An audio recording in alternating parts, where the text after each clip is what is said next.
परम भागवत हिरण्याकश्यप पुत्र प्रहलाद का चरित्र गाया। सुखदेव प्रभु कहते राजन, हिरण्याकश्यप के 4 संतान हैं।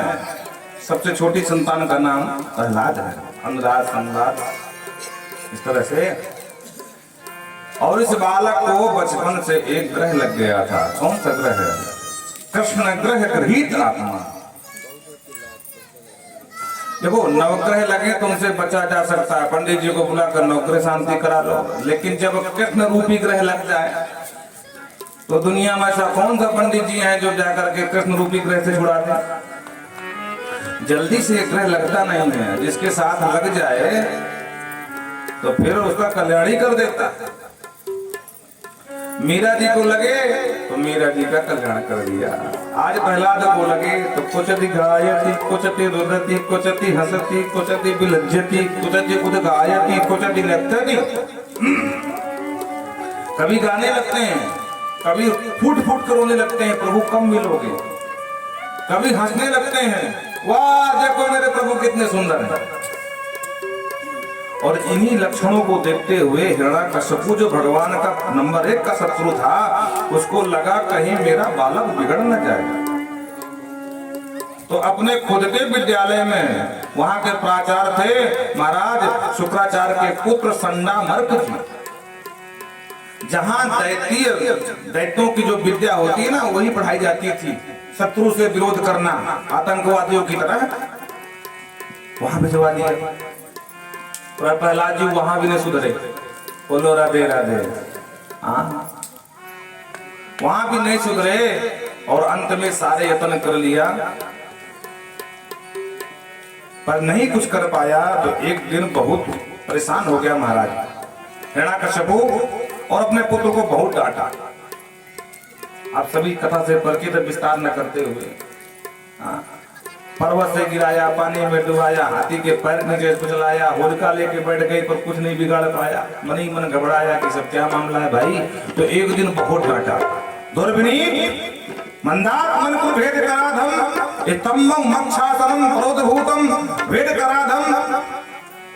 हे दुर्विनीत, हे मूर्ख व्यक्ति, मूर्ख बालक, तूने मुझे ललकारा, मेरी शक्ति को ललकारा, मेरे शत्रु का भजन करता है।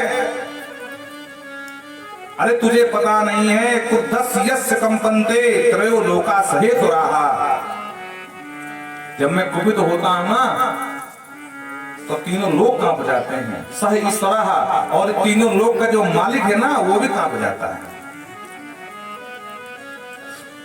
और तूने मुझे चुनौती दिया, बोल तेरा भगवान कहाँ है? प्रहलाद ने कहा भगवान तो सभी जगह है, हरि व्यापक सर्वत्र समाना। शास्त्र कहते हैं तो सभी जगह है, कण कण में है, अणु अणु में है, परमाणु में भी भगवान है। अच्छा, तो मेरे इस महल में है? बोले हाँ। इस खंबे में? बोले हाँ। तो दिख क्यों नहीं रहे? बोले सब चीज दिखती नहीं है। हाँ, पर आई मैं कह दिया सर्वत्र स्तंभम न दृश्यते। बोले मुझे तो दिख रहा है। प्रहलाद ने कहा मुझे दिख रहा है, तुम्हें नहीं दिख रहे हैं, तुम्हारी आंख में ही मोतिया बिंद हो गया है। तो जाओ जानकी कुंड में ऑपरेशन कराओ जा करके। मैं क्या करूं? आज तुम मुझे दोष दे रहे हो। और कुपित हो गया महाराज। लेकर के खड़ग जो खंबे पर प्रहार किया, खड़ग प्रतिथा नरसिंह रूपम दलम भनायकम। खड़ग लेकर के जैसे मारा, खंभ फट गया और भगवान नरसिंह का प्रादुर्भूत हो गया। बोल नरसिंह भगवान की जय। महाराज जीव लबलबा रहे हैं, दांत दिखा रहे हैं, ढाल लगा रहे हैं। अब इसने देखा, बोले अरे ये कौन आ गया विचित्र रूप लेकर भाई। नायम मृगो ना विचित्रो, न मृग है न नर है, कौन है? नृसिंह रूपम तदलम भयानकम, भयानक रूप महाराज। भगवान नरसिंह इसको पकड़ लिया, पकड़ गिरा दिया। बोले गिर गया तो क्या होगा, मैं मर नहीं सकता हूँ। बोले क्यों?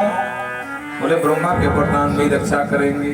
भगवान ने कहा बोल ब्रह्मा जी ने क्या क्या वरदान दिया है? कितने वरदान बोल। तब इसने अपने पूरे वरदान गिनाना शुरू किया। ब्रह्मा जी ने मुझसे कहा था ना दिन में मर सकता है, न रात में मरेगा, न ऊपर मरूंगा, न नीचे मरूंगा, न अस्त्र से, न शस्त्र से, न किसी जानवर से, न किसी नर से, सृष्टि में बनाई किसी से नहीं मरूंगा। तो कैसे मारोगे? भगवान ने कहा अच्छा ये बात है तो ठीक। लेकर के बीच दिल्ली में पहुंच गए। बोलो राधे राधे। वो धोली बेला भगवान ने कहा देख न दिन है न रात, ना ऊपर है ना नीचे, मेरी जांग पर है, और ना अस्त्र से मार रहा हूँ ना शस्त्र से मार रहा हूँ, तो काहे से करोगे मेरा ऑपरेशन मेरे पेट का? तो देख रहा मैं नाखून, यही है मेरे लिए हथियार।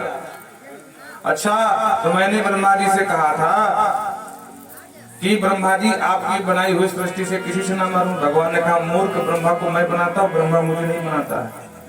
ब्रह्मा की कृति से मैं परे हूं। तब घबरा गया। और हाँ एक वरदान तेरा और है, नर और जानवर, ना मैं नर हूं ना जानवर हूं, नरसिंह हूं। सारे वचनों की रक्षा करते हुए वरदानों की ब्रह्मा जी के, और भगवान ने इसका काम तमाम कर दिया। बोल हिरण्यकश्यप मर्दन भगवान की जय हो। नथैर खाहि गरुणो यथा मथा महाविषम, जैसे महाविषधर सर्प को गरुण मार करके फेंक देता है, उसी तरह भगवान ने, नरसिंह भगवान ने हिरण्यकश्यप को मार करके फेंक दिया। सारे देवता आए, स्तुति गाई। अंत में प्रहलाद आए। प्रहलाद ने स्तुति गाई। स्वपाद मूले पतितम तमर्भकम। जैसे ही चरण छूते हुए छोटे से बच्चे को देखा, भगवान की कृपा जाग गई। भगवान ने कहा पुत्र आने आने मुझे बहुत देर हो गई और मैं क्षमा मांगता हूँ, मेरे कारण तुझे बहुत कष्ट भोगने पड़े। पुत्र ये पहली ऐसी घटना है जो मेरे लिए किसी को इतना ज्यादा कष्ट भोगना पड़ा हो। पुत्र मान क्या मांगता है? प्रहलाद जी ने कहा देखो ये लेना देना भक्त का काम नहीं है। तो फिर बोले ये बनिया का काम है, व्यापारी का। माम माम प्रोहितम न स्वामी न भक्ततः सवय बड़ी गई। ये बड़ी का काम, बड़ी माने व्यापारी बनिया, इसलिए मुझे कुछ नहीं चाहिए। भगवान ने कहा नहीं कुछ तो लेना पड़ेगा। अरे हमने कुछ चाहिए ही नहीं सरकार, आप मिल गए बहुत है। पर नहीं, एक मनवंतर तक राज्य करो, ये मेरा आशीर्वाद है।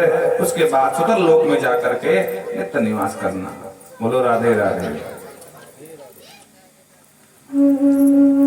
भगवान जैसे जाने लगे तो प्रहलाद जी ने कहा सरकार एक अभी तक मन में इच्छा नहीं थी, पर अब एक इच्छा आ गई। बोले क्या? बोले मैं जैसे सिंहासन पर बैठा हूँ, सामने पिताजी मरे पड़े हैं। इसी सिंहासन पर बैठ करके मेरे पिता ने आपको हजारों गालियां दी। सरकार कहीं इनका अधोगति न हो जाए, इनकी सदगति हो जाए, बस मैं यही मांगता हूँ।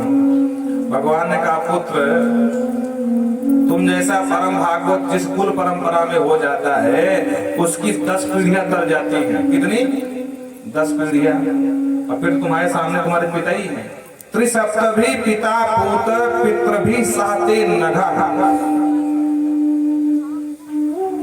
बोलो राधे राधे। साते नघा, त्रिसप्तभी कहा 3 और 7। अब 3 क्यों गिना है? अच्छा यहाँ पर बहुत वक्त लगाते हैं दिमाग, 21 पीढ़ी कह देते हैं कि 21 पीढ़ी तर जाती है। अब आप लोग दिमाग लगाओ, हिरण्यकश्यप के पिता कौन है? कश्यप। और कश्यप के पिता कौन है? मरीचि। और मरीचि के पिता कौन है? ब्रह्मा। तो 7 कहते हैं पिता पक्ष की, पिता के पहले 7 की, 7 पिता के आगे वाली और 7 माता के पक्ष की। तो हम कहते हैं 7 हैं कहाँ? तो 3 ही तो है पीछे, ब्रह्मा मरीचि कश्यप। और हिरण्यकश्यप ब्रह्मा को तो कहेंगे नहीं, ब्रह्मा को तो कोई पापी ही नहीं है, उनको तारने की बात ही नहीं है। यहाँ 3 पीढ़ी कहते हैं। त्रिसप्तभी 3 पीढ़ियां पीछे वाली। मतलब क्या है? मरीचि कश्यप और तुम्हारे पिता हिरण्यकश्यप, ये 3 हो गए। और सप्तभी प्रहलाद तेरे आगे जो आएगी कुल परंपरा ना, तेरे बच्चे फिर उसके बच्चे फिर उसके बच्चे, इस प्रकार से 10 पीढ़ियां तर जाती है। प्रेम से बोलो राधे राधे। बहुत लोग 21 पीढ़ी गिनाने लगते हैं। त्रिसप्तभी 7 पीढ़ी गुणा करने लगते हैं। 7 3 21। बोले 7 पीढ़ी तुम्हारे बाप के पहले की, 7 पीढ़ी बाप के आगे की, 7 पीढ़ी माता के पक्ष की। ना ना ना नहीं करना नहीं, भगवान ने कितने नहीं गिना देते हैं। और आप लोग दिमाग लगाओ कि 7 पीढ़ी पीछे है कहाँ? मरीचि, मरीचि के बाद जो है कश्यप, कश्यप के हिरण्यकश्यप, 3 तो है भाई, इसलिए कहा त्रिसप्तभी। बोलो राधे राधे। इस तरह से उद्धार किया और प्रहलाद को खूब लाड लड़ाया। भगवान पर ध्यान हो गए। बोल वृंदावन बिहारी लाल की जय हो। कहते हैं राजन, एक मनवंतर में भगवान ने गज को ग्राह से मुक्त कराया था। बड़ा बलशाली गज था, लेकिन एक दिन जो है संयोग से फंस गया महाराज ग्राह के चक्कर में। बहुत प्रयास किया और अंत में जब उपाय नहीं चला तो भगवान को पुकारा। परिवारी जन छोड़ के चले गए थे तो भगवान गरुड़ पर बैठ करके उसका उद्धार किया। बोल भक्त वत्सल भगवान की जय हो। महाराज ये गज ग्राह कौन थे तो पूरा परिचय बताया। बोले जो ग्राह था ना, ये हुहू नाम का गंधर्व था और देवल नाम के ऋषि सूर्यार्घ दे रहे थे किसी जलाशय में। ये गया चुपचाप डुबकी मार करके महाराज जी का पैर पकड़ लिया और महाराज जी को लगा कोई ग्राह ने पकड़ लिया है, तो महाराज जी की धड़कन बढ़ गई। दैया मैया करके लोटा फेंक करके बाहर निकले तो ये हंसता हुआ आया। बोले महाराज जी डर गए, अरे ग्राह नहीं मैं था, मैं ग्राह बना घूम रहा हूं। तो महाराज जी को गुस्सा आ गई। महाराज जी ने कहा देवल बाबा ने कि जा तू ग्राही बन जा। गिड़गिड़ाने लगा, हाथ जोड़ा तो उसने कहा भाई ग्राह तो बनोगे, पक्की बात है, पर एक काम करना, जैसे पैर मेरा पकड़ा है ना वैसे पैर पकड़ना ना भूलना, पैर पकड़ते रहना, तेरा कल्याण हो जाएगा। उसी दिन से वो ग्राह पैर पकड़ते पकड़ते पकड़ते और एक दिन गज के पकड़ लिया। भगवान ने आए, गज को उबारा, ग्राह को भी मारा, गज को भी उबार करके दोनों का उद्धार कर दिया। महाराज ये गज कौन था तो बोले इंद्रदुम्न नाम का हाथी राजा था और कहीं जा रहा था हाथी में बैठ करके। अगस्त बाबा बैठे थे, अगस्तो नानम, अगस्त को प्रणाम नहीं किया, बाबा गोद में आ गए, हाथी की तरह चला जा रहा, हाथी में बैठ करके जा मेरा श्राप है हाथी बन जा। ये बन गया हाथी, वो बन गया ग्राह। उसने पैर पकड़ा पैर, इसने पुकारा भगवान को, दोनों का उद्धार हो गया। प्रेम से बोलो राधे राधे। हम भी गज की तरह हैं। हाँ, हाथी की सूंड बहुत लंबी होती है और हमारी भी नाक प्रतिष्ठा, नाक से जोड़ते ना, नाक कट गई मतलब क्या प्रतिष्ठा गई, तो हमारी भी नाक बहुत लंबी होती है।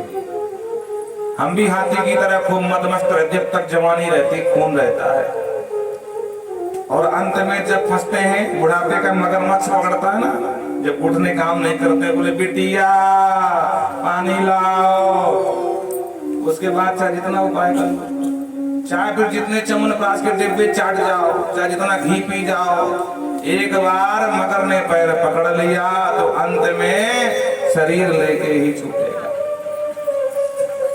हाँ, बस यही स्वरूप है गज और ग्राह की कथा हमको यही दर्शाती है कि गज हाथी ने तो बाद में पुकारा, हम भी रहते हुए पुकार ले, नहीं तो ये जो ग्राह है मृत्यु रूपी, ये सबको एक न एक दिन ले जाएगा। बोलो राधे राधे। राजन एक बार भगवान ने समुद्र मंथन करके अमृत निकला, वो देवताओं को पिलाया था और सबसे पहले जहर निकला, जो भगवान शिव के पास लेकर के सब देवता आ गए। भगवान शिव से कहा पियो। देव देव महादेव भूतात्मन भूत भावन त्राहि नः शरणपन्न त्रैलोक दहिना पिसा। हे देवों के देव महादेव, इसको आप पी लो, इसके वजह से पूरा त्रैलोक जल रहा है, आप पियो, जल्दी पियो। भगवान ने भवानी को देखा, भवानी ये सब जहर पिलाने पे पड़े हैं, तुम्हारा क्या मन है, पी लूं कि ना पीऊं? भवानी ने कहा कि जिसपे सबका भला हो वही कर लो। बाबा समझ गए देवी जी क्या कहना चाहती है, तो तुरंत अंजलि फांसा, ततः करतली कृत व्यापिहाला हलम विष। उस विष को पी करके भगवान का कंठ नीला हो गया, तो नाम हो गया नीलकंठ। बोल नीलकंठ महादेव भगवान की जय हो। इस प्रकार से अनेक अनेक रत्न निकले